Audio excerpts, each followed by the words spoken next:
All right, ladies and gentlemen, welcome to Daily Power Parsha. January 26, 2022. Today is a Wednesday, and we actually have some ground to make up because I still think we're one reading behind. It's been chock full of details and laws, hence the name Mishpatim, which is the name of the Torah portion. Not so much narrative, lots of laws and lots of intriguing points of conversation. So I'm going to share my screen with y'all, and we'll be on the same page to study Mishpatim. Okay, here we go. Let's get into reading number 3, which is where we are up to. So my goal today is going to will be to catch up third and fourth readings. Let's see if we can do it. Exodus chapter 22, verse number 4. If a man leads his animals into a field or a vineyard, I'm gonna highlight the pattern that we've been having with these laws in a moment. Okay, if a man leads his animals into a field or vineyard, or lets his animal loose. So whether he led the animals intentionally or just didn't watch them, and it eats in another's field, that he ate someone else's apples, the best of his field or the best of his vineyard he shall pay. In other words, without getting into the details of what that means, because there's a whole Talmudic conversation about that, like a massive conversation about what exactly it means, there's liability. Bottom line is there is liability for the owner of the animal.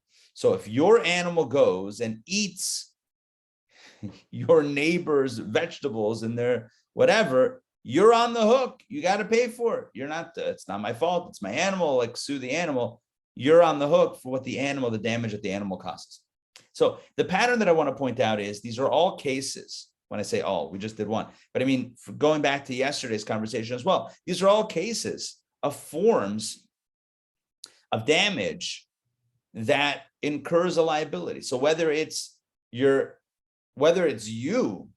not you specifically, but whether it's the person who directly injures someone, whether it's their animal that injures someone, whether it's their animal that injures another animal, whether it's their pit that they dug or uncovered and didn't cover that injures someone or an animal, whether it's, what else did we talk about? Whether it's, I don't remember. Okay, in this case, whether it's the animal that's damaging, that's harming or whatever, depleting someone else's field or vineyard, in all of these cases, there's liability. Let's continue. Now let's talk about fire. The liability of fire. If a fire goes forth and finds thorns in a stack of grain or standing grain, or the field be consumed. I'm sorry, let me try that again. If a fire goes forth and finds thorns, that's kind of the idea that you lit a fire and then it picked up steam. And then a stack of grain or standing grain or the field be consumed by that fire that you lit. That one lit, the one who ignited the fire shall surely pay. You can't say, like with the animal, not my fault, the animal did it, don't blame me, sue Betsy. No, that's not how it works. You can't say, I didn't burn down. I burnt down your field. I didn't. I lit a fire over here on my property. I have no idea what you're talking about. I lit a fire here. It burned down your field. I'm so sorry. For you, I didn't do anything. That's not how it works. Bro, if you lit a fire and it just keeps, because the nature of fire is it spreads. If you lit a fire and it spreads, you can't say, you can't plead innocent over here. You're on the hook for all of the damage that is incurred. I'm sure I shared this last year in regard to fire. Last time we studied this, there's a beautiful idea, beautiful insights regarding the liability of fire. The Talmudic commentaries discuss whether the liability, like what are the parameters of the liability of fire, of the responsibility of the one who lit the fire. So one opinion says Isha Mishum Chetzai, that fire, the liability of fire is like an arrow, like when you shoot an arrow, right? The other one says Isha Mishum Chetzai, or Memane, your money.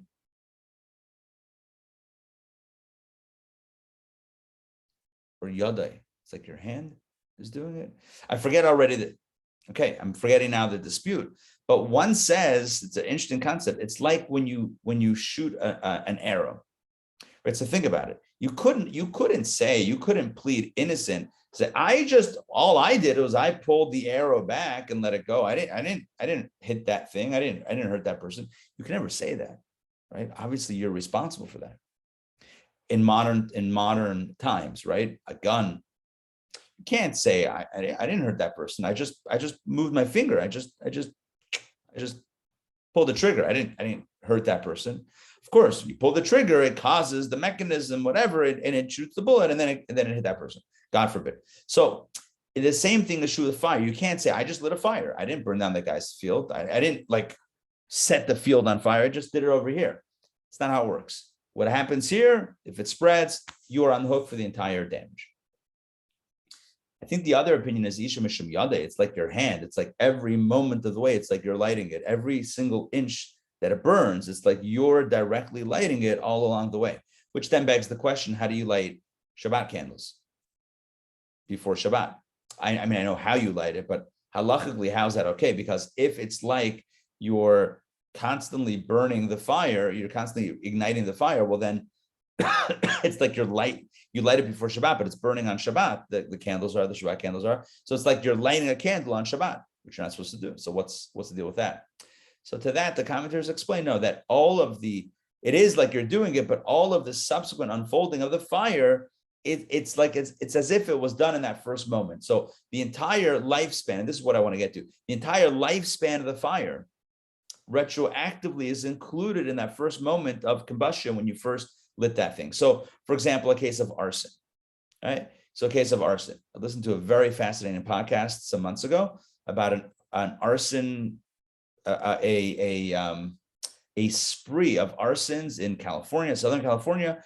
And ultimately, the person that was convicted of the crime was a fire investigator. It was a fire investigator who was lighting the fires.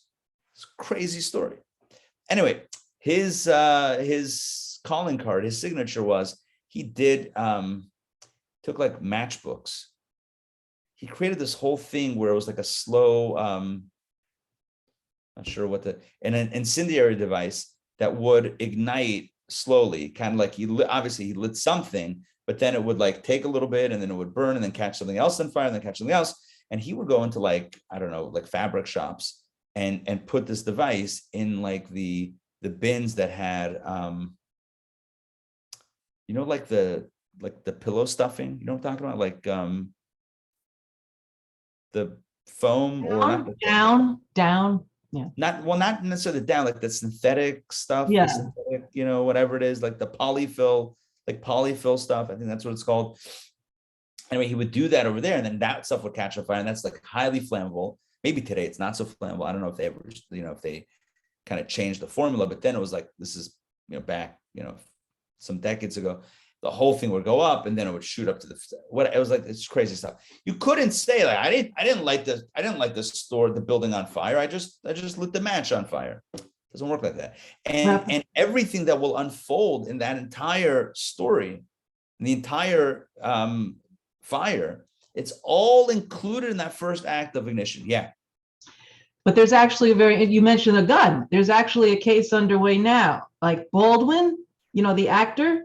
He shot a gun, and he's saying it doesn't matter. Yeah, and someone got killed, and he's saying. So I haven't been following it in detail, but it's going to be a little tricky for Alec Baldwin. It's going to be a little tricky for him because at the end of the day, he pulled the trigger, and I believe the last I heard, which is not recently, like some months ago or weeks ago, I heard something like there was no need for him to pull the trigger in that scene. They were just.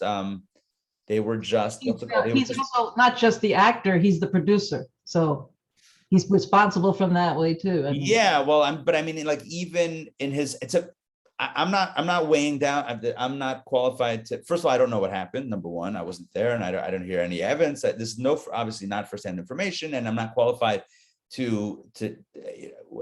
But to me, what's interesting is if the case is that he was told, or there was an announcement made that the gun is clear. In other words, it's a dummy, whatever it is. There's nothing loaded in the thing, or there's no bullets loaded. If he was told that, but if the scene didn't require him to actually pull the trigger, if they were just kind of I think they were like blocking out the frame and like kind of like you're going through the motions of the scene before the scene was to be shot, no pun intended, right before the scene was actually to be filmed, and he for some reason decided to pull that trigger, just because why not? Then there's an interesting question. On the one hand, he was told that there was nothing in it. On the other hand, who told him to pull a trigger? Right? It's an interesting, and I don't want to reduce it to an interesting, question, because literally lives were lost and families, just incredible loss occurred. The loss of a single life is like destroying an entire world we have in our tradition. So I'm not just trying to make this an intellectual exercise. It's a real story. It's a real tragedy. But legally, I think it's going to be an interesting thing. Yeah, and it does come up to this, like, he just pulled the trigger. He didn't know. Anyway, it's certainly a tragedy. All right, let's get back into our case. The Talmud, Bava Kama, deals with all these cases. All the fire, the pit, the animal that damages, and the animal that all of this stuff is dealt with at length in the Talmud. Now let's move on to a different case. This is not damages per se. This is theft. If a man gives his neighbor money or articles for safekeeping, so let's say the guy says to his neighbor, "I'm going out of town. Can you hold this money for me or this item for me?" And it is stolen from the man's house. You gave it to the neighbor to watch, and then the neighbor is robbed, and now your stuff is gone. Wonderful. So if the thief is found, he shall pay twofold. I think we had that already before, right? A thief that's busted has to return the item or the value of the item plus another time that amount as we call it a knas, which is a monetary penalty. So there's, let's say $100 worth of stuff was stolen. You got a restitution of 100 plus another 100, and that's a fine. Let's continue. If the thief is not found, however, so now who do we suspect? Can't find the thief. So who do you suspect? Maybe the neighbor. The last time I saw this money or this item, I left it with my neighbor. He's saying he got the robbed. How do I know that? There's no thief. We couldn't find the thief. So then the homeowner, the guardian, the watcher comes under suspicion. So the homeowner shall approach the judges to swear he has to take an oath that he has not laid his hand upon his neighbor's property. So this is an interesting scenario where he takes an oath that I didn't do anything, I didn't steal. And at that point, he's clear, he's good to go.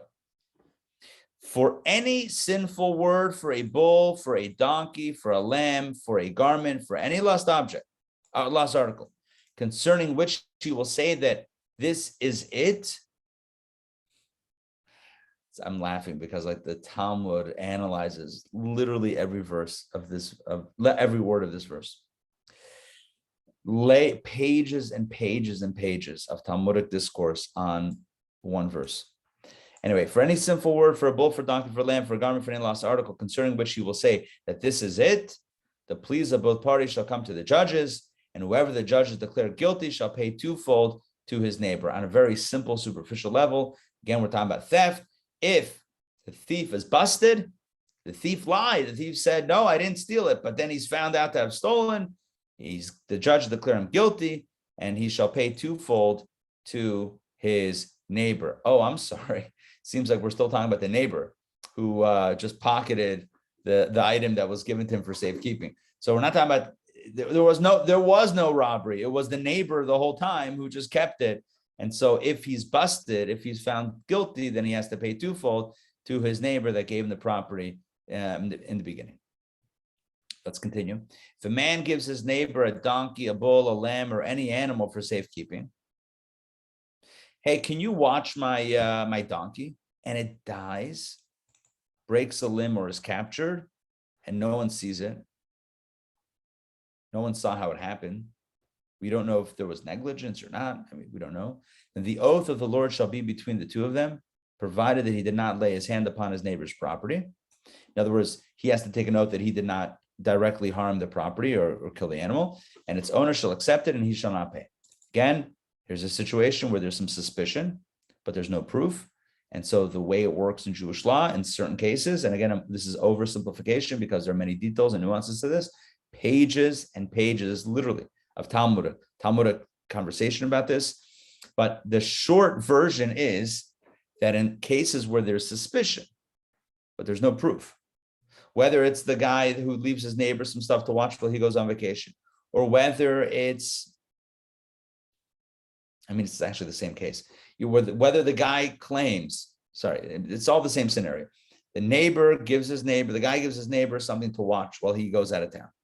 And then he comes back to pick up his item, money, animal, whatever it is.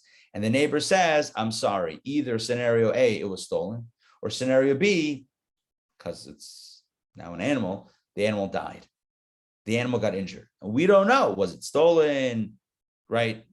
Or did the guy pocket it? Was it actually injured, freak accident, or did it just die, or was it somehow due to the negligence or abuse of the neighbor? We don't know. So in these cases, we give, since there's no proof that the neighbor did anything wrong, we allow the neighbor to be the one to make an oath, to take an oath, and then be relinquished from liability. Taking an oath in Jewish law is a serious deal. It involves Torah, and it involves referencing, divine, divine justice and that sort of thing. It's not to be taken lightly. Doesn't mean that someone who's, a ganef and a thief and a liar and a malicious, whatever, cares about that. Maybe if they're doing that, they don't care about the oath either, could be. But the oath was a pretty serious deal. And it's seen to be as somewhat of a deterrent. Like if somebody really did do the crime, maybe having to take an oath would be enough of a deterrent for them to cop to it and say, you know what, I did it, my bad, here it is, or, I was negligent, or I, worked the animal too hard and it died, and that sort of thing, and just come clean with that. So I think the goal here is a little bit of pressure. If there's an opportunity to come clean, otherwise he takes an oath. And if he's legit, then no problem taking that oath, because he's telling the truth, he's not lying. And then in that case, of course, he shall not pay if he didn't do anything. If he swears that he didn't do anything wrong, he didn't steal it, he didn't hurt it, then he's off the hook. But if it is stolen from him, right, he shall pay its owner. Hold on, if it's stolen from him, why should he pay its owner if it's stolen from him? So here we're talking about a different case, where he was paid to watch it. Let's see if Rashi clarifies that. No, but we have to say that we're talking about here of a case of greater liability. Well, you can understand this two ways. Either we're talking about a case where he himself stole it, but that doesn't make sense if it says if it's stolen from him. From him means the guardian who was watching it. Stolen from him, he shall pay its owner. Well, then maybe you could say the thief shall pay its owner. Or you could say if it's stolen from him, in a case where there is greater liability for watching it, because let's say, for example, he was paid to watch the animal, then he's on the hook. If you're doing a paid service, then if it's stolen, that's literally what you're getting paid for. That's where your insurance comes in. Then you're on the hook to pay the owner.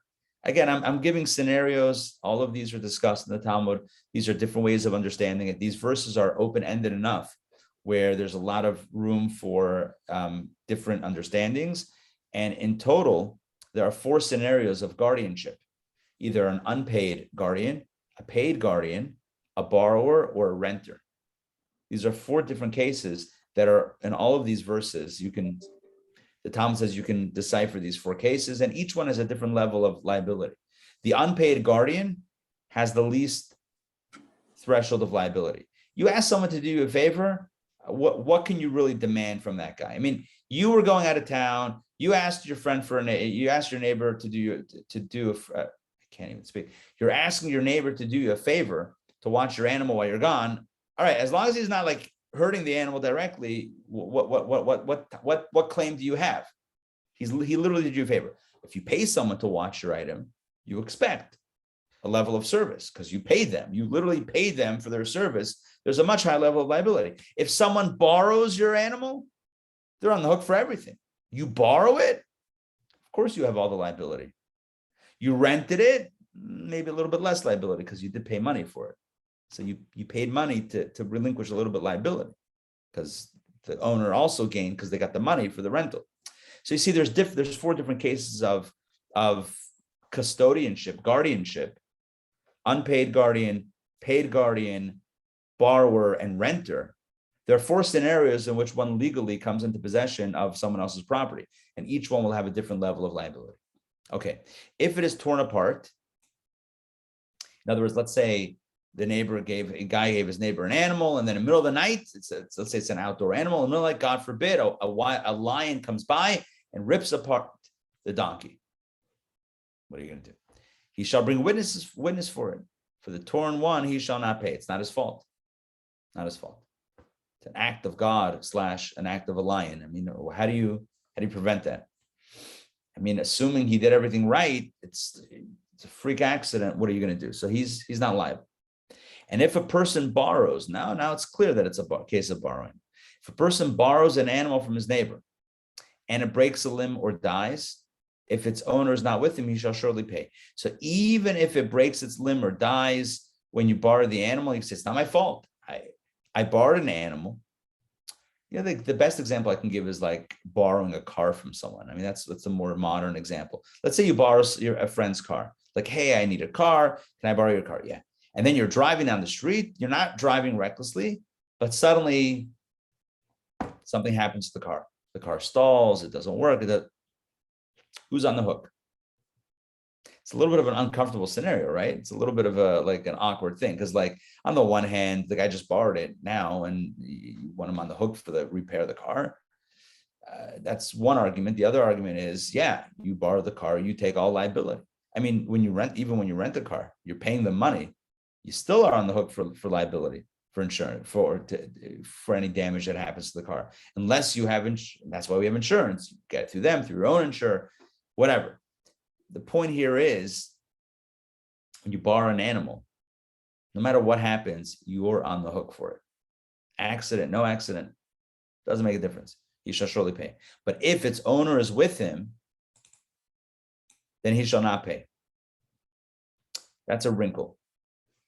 If you didn't borrow the animal outright, if you're borrowing the animal, but the owner is also with you, so you're both kind of engaged in whatever the animal is doing. Let's say you borrowed an animal to plow a field and the owner is with you because he's also doing some plowing or whatever it is. If the owner is with you, then you're like, hey, I didn't like borrow this and take it away from you. You were standing there the whole time. I didn't do anything. Don't look at me. It's not my fault that the animal died or hurt itself. Like, don't come after me. That's kind of the way halacha, the Torah looks at it. Right? If it is a hired animal, it has come for its hire, which doesn't mean much in English. If it's a hired animal that has come for its hire, let's see what that means according to Rashi.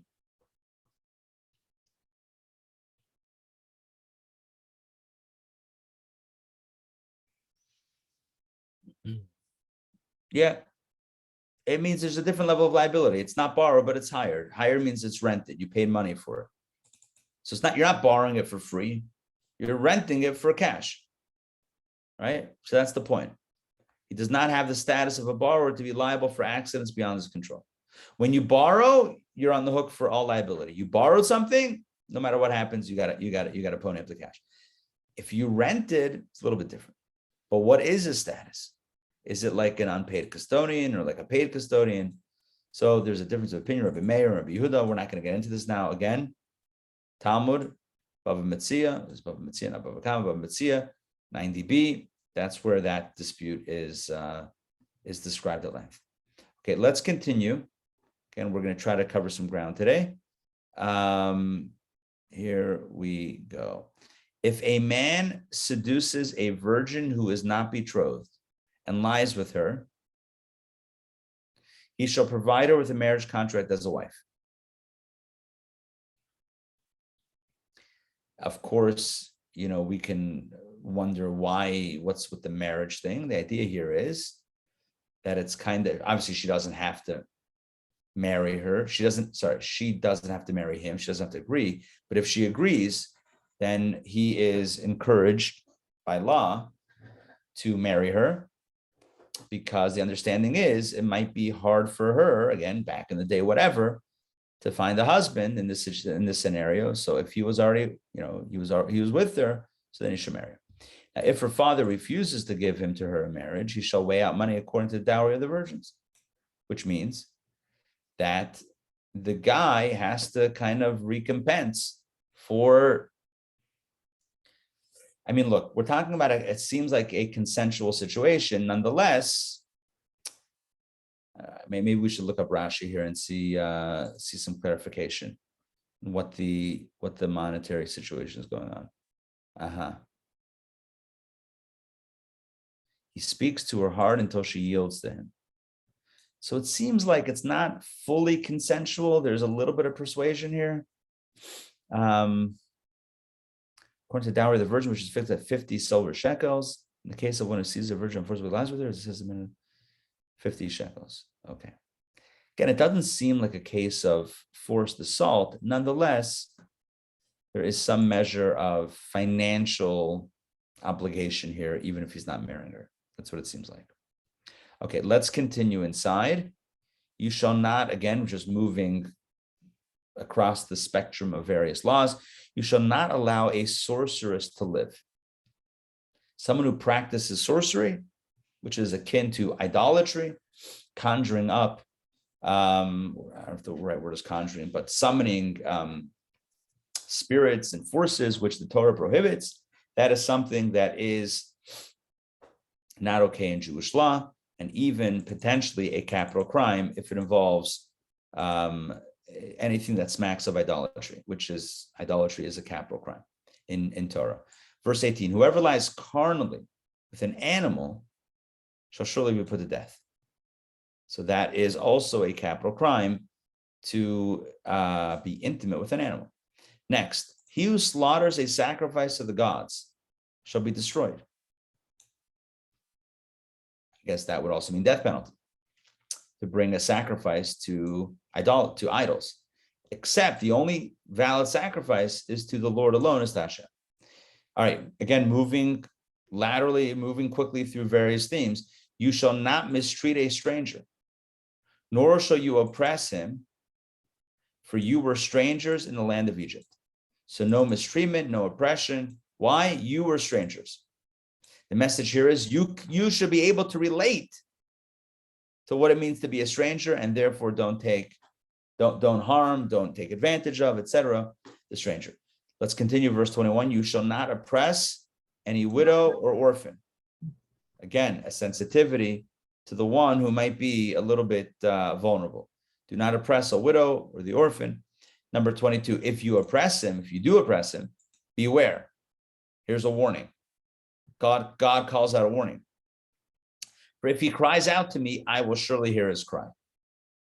He meaning a non-gender specific reference to widow or orphan, right? If you oppress the person, the widow or the orphan, and they cry out to me, oh boy, that's not going to be good. My wrath will be kindled, and I will slay you with the sword. And you and your wives will be widows, and your children orphans. You want to oppress the widow or the orphan? That's going to happen to you, says God. You're right. Again, I don't even want to say the word you, but God is saying that the one who oppresses the widow or the orphan, they are going to pass away, and then their wife will be a widow, and their children will be orphans. Very strong about this, what we would call social justice. I don't know if it's social justice, but it means taking care. Yeah, Donna. It's going back about the capital punishment for idolatry. So, I mean, God gave capital punishment to all the Jews after the golden calf, and then he pardoned them, correct? Yeah, that's what he wanted to do. He said to Moses, he's going to just get rid of the people and start again from him. And Moses says, no. By the way, to clarify, there were many individuals who died in the aftermath of the golden calf. The ones who were directly involved in the creation and the idea and that sort of thing, the ones who are directly hands-on involved, they perished. They did lose their lives. But there was a collective punishment that was that was initially intended on some level, and then that was the one that was pardoned. Yeah. But yeah, the sin of the golden calf is a very big deal. Capital crime.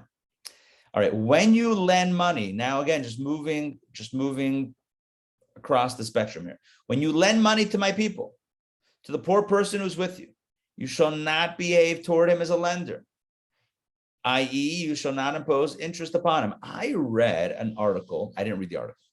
I read a headline for an article where somebody says something to something along the lines of, I borrowed 30. I didn't take out student loans. I didn't go to college. I went to rabbinical college, which is not the same thing, right? I went to the Rabbinical College of America in Morristown, New Jersey, amongst other yeshivas that I went to: London, Miami, New York. Anyway, but the one in Jersey, New Jersey, was called Rabbinical College of America. Anyway, no student loans here. But my understanding is student loans can be very problematic. So this headline that I read, or this whatever article, was something along the lines of like, I borrowed $30,000. I don't know when, but over the years I've paid $30,000. But somehow I have a debt of another like $50,000 or $60,000, but due to the interest that accrues. Now I didn't read it. I saw a headline. I don't know if it's true or not, but it sounds pretty. If it's true, does that sound like it could be true? I mean, it's the same like credit cards. It's really usurious rates, 20% credit cards. It's usury. But right. I think I mentioned this last year. What I like about this text, this paragraph, it negates, Shakespeare saying we're Shylocks, right? Right. Well, okay. It just says you can't charge interest to your brother, your sister, but business otherwise you can do. So it actually doesn't preclude it. The truth is that Jews did charge interest, and they were money lenders. That was the only thing they could do in certain parts of the world, certain time. No. But the pound of flesh, no, that would never be done. I mean, I can't say never, but that wouldn't be a kosher practice. That wouldn't be a thing. Right? You can't physically. What is this, the mob? I mean, maybe. Remember we had an event a few years ago with the last Jewish mobster? I don't know if you guys remember that. Myron Sugarman. He was hilarious. I'm sure we have the recording up somewhere. He called himself the last Jewish mobster, and he was just an absolute riot. He was, I want to say 2019, 2020? No, probably 2019. Anyway, hilarious. But yeah, there were associations. I can't say that, no one's ever done anything wrong, but the concept of charging interest is very problematic. I mean, yeah, it's business, whatever, but it can be devastating. In fact, one of the words, let me pull up the screen again here. One of the words for interest in the Torah is right here, neshech. Neshech is interest, neshech. You know what neshech also is related to the word? Neshech, neshicha, means a bite. And our sages liken it to a snake bite. What's a snake bite? So a person might not realize that they've been bitten by a snake. Maybe, I don't know if that's true or not. But what happens is they're bitten by the snake, and then the venom slowly seeps in and slowly wreaks its damage to the person. God forbid, obviously. The same thing is true with interest. There's a little bite at first, and you don't notice, but slowly it builds up until it can become the interest can become devastating and absolutely debilitating. So again, I'm not weighing in on political policy and social policies and what the law should be and whatever. We'll leave that up to the experts, to the mavens, to the ones that know what if this happens and that would happen and that would happen, and who are thinking 12 steps ahead. Hopefully, I'll leave that up to the experts. Just saying that Torah proscribes, I think that's the right way to say it, forbids lending money with interest to my people.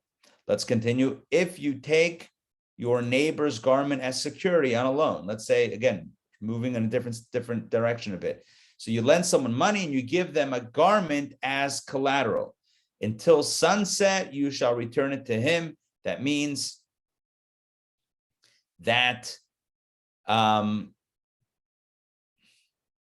means at sunset or right before sunset, before it gets dark, you should return it to him. Because it's his pajamas. That's the scenario here. For it is his only covering. It is his garment for his skin. With what shall he lie? How's he going to go to sleep if you have his PJs, right, as collateral? And it shall be that if he cries out to me, I will hear because I am gracious. Once again, God is defending the underdog, defending the borrower, defending the poor person who doesn't have money. So you lend a poor person money, and the poor person says, I don't have any collateral. I can't give you any other collateral. I can only give you this set of clothing that I'm not wearing now, but I'm going to need it tonight. But what are you going to do? I need the money, so I'm going to give you this article of clothing. The Torah says, go above and beyond your obligation, or this becomes now your obligation, and give him back his garment. What kind of security is it if you give it back? It doesn't matter. You got to do the right thing. Security is security. Security is one thing. But a person being able to sleep at night is a very important deal. God says, oh, you don't want him to cry out to me because he has nothing to wear at night, and then I'm going to hear it, and then trouble is going to happen. You don't want that to happen.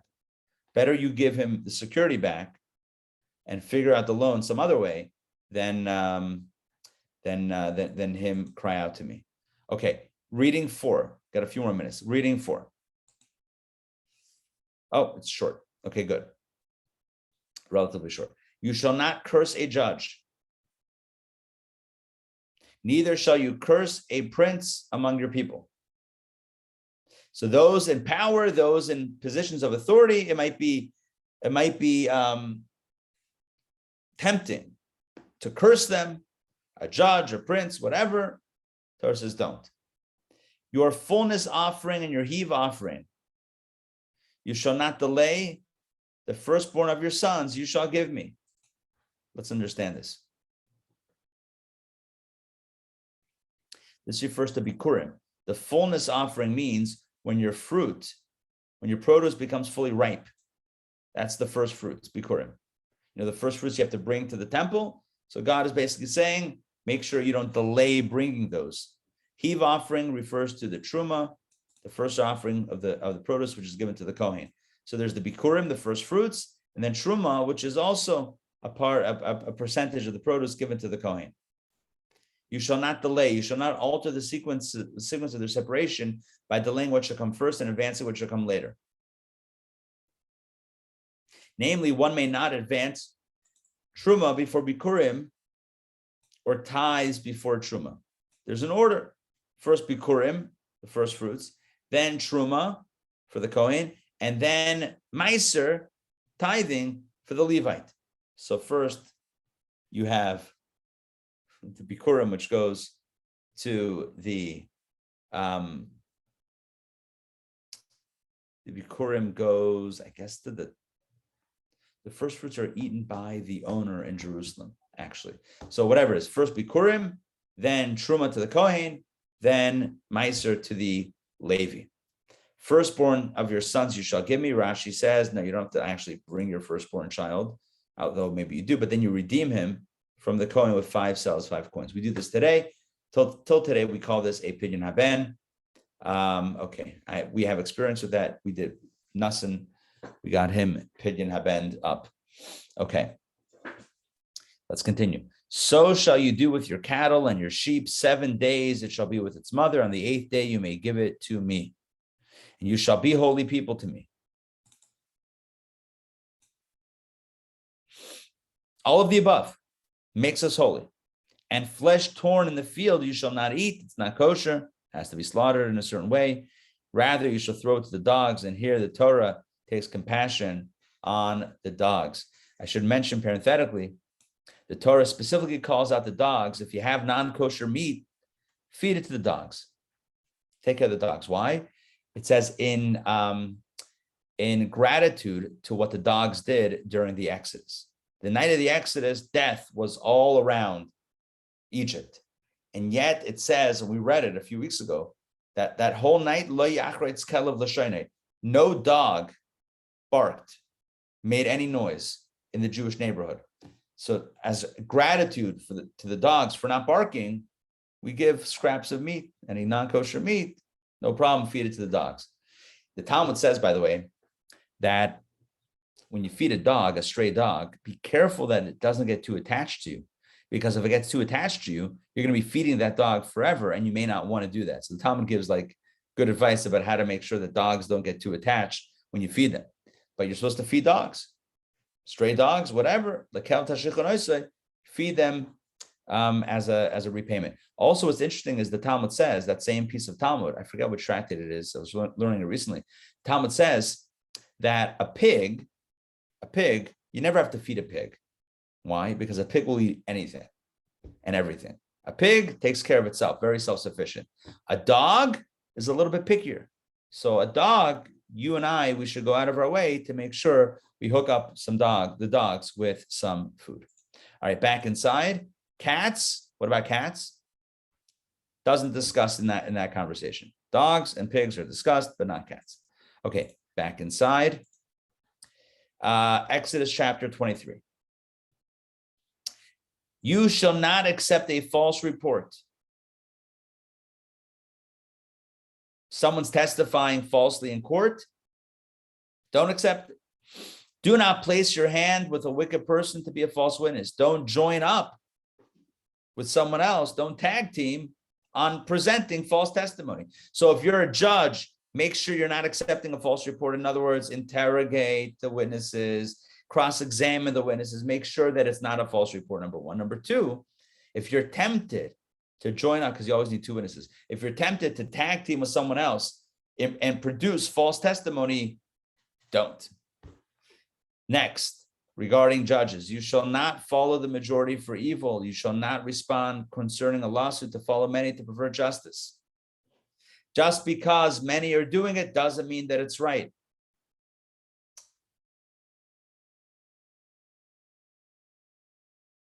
Typically, you follow the majority, but not when there's corruption going on. Let's see if Rashi clarifies this.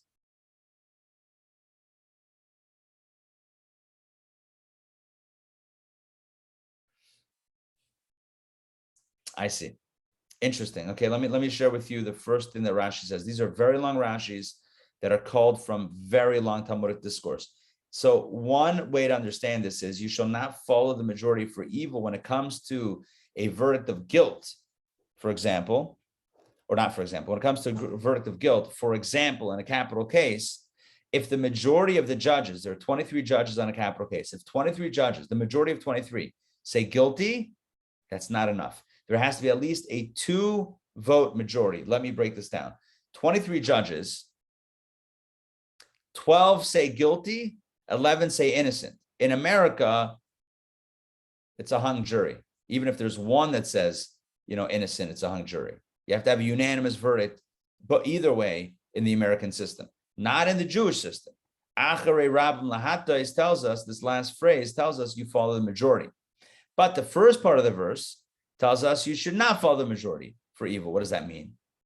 When it comes to a negative verdict, a verdict of guilt and punishment, we don't follow the simple majority of one. You need a majority of at least 2. So a 12-11 vote is not sufficient to convict in Jewish law. 23 judges, if 12 say guilty and 11 say innocent,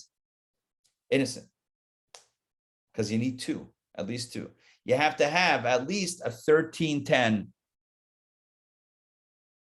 Go 13-11, but there weren't 24 judges. I'm just saying, it's got to be at least a two judge majority over the other side. Okay, let's continue. Neither shall you glorify a poor man in his lawsuit. And that means don't take compassion on the poor man and say, all right, fine, we'll give you the money. Law is law, order is order, and you can't just throw a case either way. You can't favor the wealthy, nor can you take compassion on the poor and say, well, you know what? You're right, even if he's not right. You have to go by what the law is and then take an extra layer of compassion on top of that. Reminds me of the famous story that I've told many times of Mayor LaGuardia, who was Jewish, Italian last name, Italian dad, Jewish mom. So he was Jewish. And there was a snowstorm, a blizzard in New York City. This is back in the day. And I think it's LaGuardia. I think I have the right name. Am I wrong? Let me see if I'm right here. Mayor LaGuardia Jewish. Let's see if that's the right guy.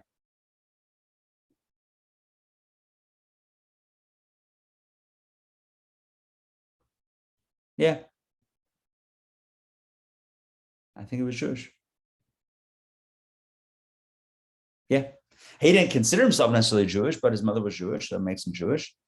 Anyway, so Fiorello LaGuardia, the story goes, the legend has it, that he was also a judge. And so there was a night that it was a blizzard and the judges couldn't show up, or the judge couldn't show up. So he decided, as mayor, he's going to step into the night court. And there was a case that came before him of a grandmother, a bubby, who had stolen bread, which at that point in time, maybe the 1920s or whatever it was a very serious crime in New York City, very severe penalties for stealing bread. So he asked her, did you steal bread? She said, yes. Why did you steal bread? Because my grandchildren are hungry. So he found her guilty of the crime of stealing bread. She confessed. He found her guilty of stealing bread and levied the fine, which was a lot of money. And then he turned to the court and he said, and now I'm fining everybody present in the court X amount of money to give to her to cover the fee, to cover the fine.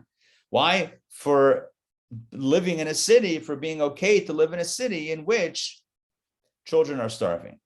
I don't know if he was blaming the people in the courtroom specifically for like an impoverished, society, but he was basically saying how we all need to step up at this point and give her the money to cover the fine, which covered the bread that she stole to feed her grandkids. That's the compassionate thing to do. So there are two layers. There's the legal and then the moral, or the legal and the extra legal. The legal is she's guilty. The extra legal is compassion. So the same thing is true here. When it comes to the poor person and the rich person, so you might be tempted to sway it in favor of the rich person because you want to curry favor. That's for sure not okay. But even if you want to sway the court case in favor of the poor person and say, look, they need the money, even if they're not justified in the case, but let's just make the verdict go their way. Let's give them some extra cash. They could use it. And the company doesn't care. They're not going to feel it anyway. That's not okay. You can't do that. You have to go by what is right, by what the law is. If you want to be compassionate, that's another layer. It's an extra legal layer. That can't be the law. The law is the law, and the extra legal is the extra legal. Don't confuse the two. That's the message of the Torah over here. If you come upon your enemy's bull or a stray donkey, you shall surely return it to him. You see not only your neighbor, your enemy's animal wandering, you're like, that's my enemy's donkey. Let him figure it out. I don't like that guy or his donkey. No, you got to take compassion on the animal. You got to put your beef with the owner of the donkey. You got to push that to the side. You got to take care of this animal. You got to get the animal back home. If you see your enemy's donkey lying under its burden, another case, the donkey was loaded up too much. Now it's like collapsing. It's struggling. Would you refrain from helping him? No, you shall surely help along with him. You have to help him unload the burden from the donkey to alleviate the weight on the donkey's back. So the Torah is telling us here in these last several verses some moral and ethical teachings, right? We talked about compassion for the animal that's overburdened, talked about returning the animal home that's lost, even if it's your enemy's animal. We talked about not perverting justice by throwing it to the wealthy or throwing it to the poor, but an extra legal layer of care and compassion and concern. We spoke about in the last reading 3, the idea of, let's pull it up. We spoke about the widow and the orphan, right? Not oppress a widow and an orphan. I'm going to hear their cry. It's not going to be good. And this reminds us of the Torah's moral compass. Even when it's not illegal, it's not only about law, it's about, there's another layer to this, there's another layer to conversation. If I could follow the law and not be a mensch also. The Torah encourages us, number one, to follow the law, to have a law that we follow. Number two, always be a mensch. Even if the court can't bust you on it. You're accountable to God Almighty. You got to do the right thing. All right, so that's a little bit for today. we caught up. We did reading 3 and 4. 4 is for Wednesday. Today is Wednesday. So tomorrow, please God, we'll pick it up with reading number 5, maybe 6 also. We'll see how much we can do. Oh, All right. tomorrow is the JLI. Tomorrow is not happening. You are correct. Thank you for reminding me. Tomorrow is meditation from Sinai, daytime in-person session. Correct. Meditation from Sinai, 12 to 1:15 tomorrow, live and in person with bagels, lox, cream cheese, veggie spread. We got a whole lunch, flourish, and I said lox already. Okay, yeah, that's tomorrow. So yeah, so we'll pick it up Friday. I'm glad we did 2 today, even though we had to rush a little bit. Okay, good. What's the moral of the story? I'm just gonna reiterate the idea of being a mensch. Be legal. Don't do things illegal, and be a mensch. Take responsibility. Look out for the welfare of the other person. Right? Don't seek to do others harm. Always seek their welfare. These are kind of the guiding principles of Torah. In a world, I'm just going to do this again. We did this a few days ago also, or yesterday. In a world that was just completely immoral and corrupt, in most societies then, just abject corruption, Torah held the Jewish people, and by virtue of that, really all of humanity, to a much, much higher standard. We're still trying to live up to that standard. All right, thank you for joining. And tonight, I hope to see you tonight. In person tonight? Tonight is in person, yes. Tonight's, yeah, with Babka, with live Babka. Tonight's class is called Put on the Blinders. Put on the Blinders, and join me tonight at 7:30 to find out more about that. Okay. All right, we'll see you then. See you tonight, see you tomorrow, see you Friday. We'll have lots of opportunities. Donna, I'm going to email you soon, okay, with some stuff that we've been talking about. All right, we'll see you guys. See you, Sandrine. See you, Sarah. See you, Donna. Take care, everybody. Have a wonderful day. Bye, you all. too.